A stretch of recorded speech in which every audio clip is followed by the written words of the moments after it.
Hello everybody, welcome back to 10 Minute Reviews. Jason here bringing you today's video. As always guys, please hit those like and subscribe buttons. We've got a ton of content that we come out with. We're trying to review as many books as possible. Also, don't forget to check the links down below for links to today's book and any other applicable links, such as our Discord channel and anything else we can think of. Please check it out through the links. One of our fans asked us to set ourselves up with the Amazon affiliates so we could use the traffic through those links.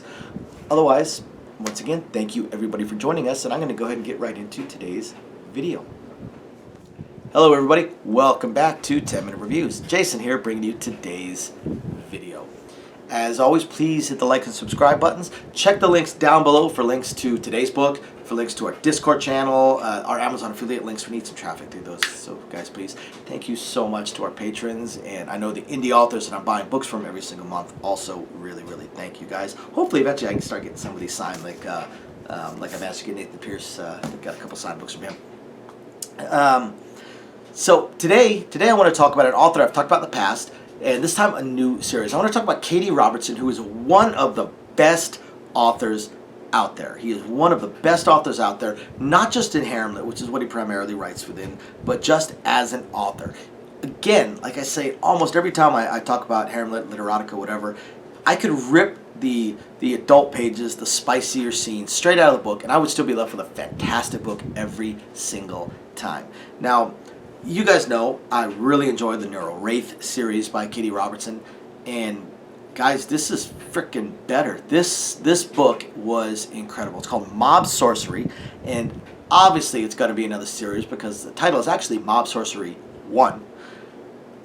Awesome book. Now, while Neural Wraith is based kind of in a not far future, but slightly in the future, almost cyberpunk, well, no, actually it is cyberpunk level type world, with, again, fictional cities and stuff like that. This time around, we're kind of more in modern times, modern world, but again, we're in a fictional city, and this time, it's a modern world, but it's a modern world where the adjacent supernatural world has come out. There's been books like this before. I think there's even been TV shows and occasional movies about where you've got this kind of world where the supernatural world, the hidden world, they finally broke the masquerade. They came out to the rest of the world, which of course one changes laws big time. You got dragons out there. I mean, you got fairies and lion folk and demons that own, you know, a business. A lot of things have to change. You get magic.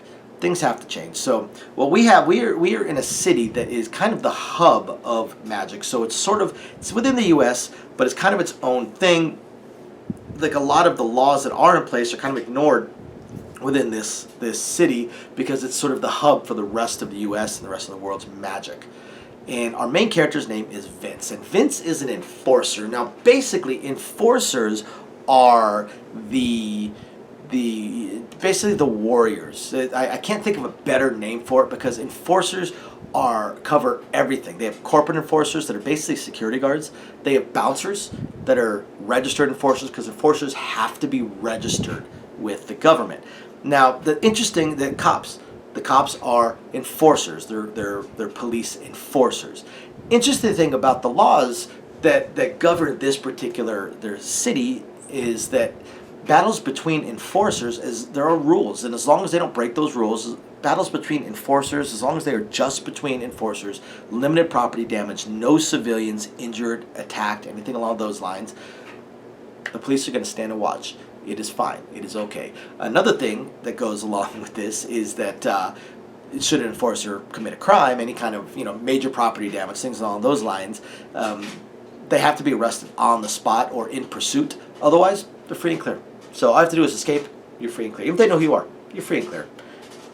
In a way, doesn't mean that maybe that a rival company or something could not come out and take care of you themselves. And we do meet a very interesting hitman, hit woman, hit person, hit team that they're pretty cool. They're pretty cool. So Vince is an independent enforcer, which means he just takes jobs. He's a contract. He's a gig worker. He's a contractor. Now, we start out with him primarily working for a demon. but 4 reasons that are mentioned at the beginning and are kind of like a behind-the-scenes sort of web holding a few things together. 4 reasons he has to take some time off from the demon, and he figures he's going to take a little bit of time off, but he actually gets a job offer basically from the mob. Now, this is an interesting mob, and this mob is also corporate, and they're supernatural, but he gets an offer from the mob, and it's an interesting offer, and it's pretty much right within his wheelhouse, so he accepts the offer, and it's basically to go to war with, or to defeat a rival organization, rival corporation, rival organization, and their enforcers, and take down some of their operations and help the mob reclaim some territory. And it gets pretty interesting because, first off, his roommate is an incredibly powerful supernatural being that is also tangentially related to both, has some ties to the mob that he is working for and some ties to the organization that he is trying to take down.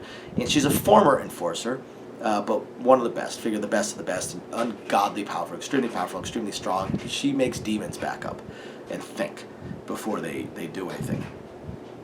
And then we also get a very cool, very interesting take on Uber. Uber, which is really fun, really cool.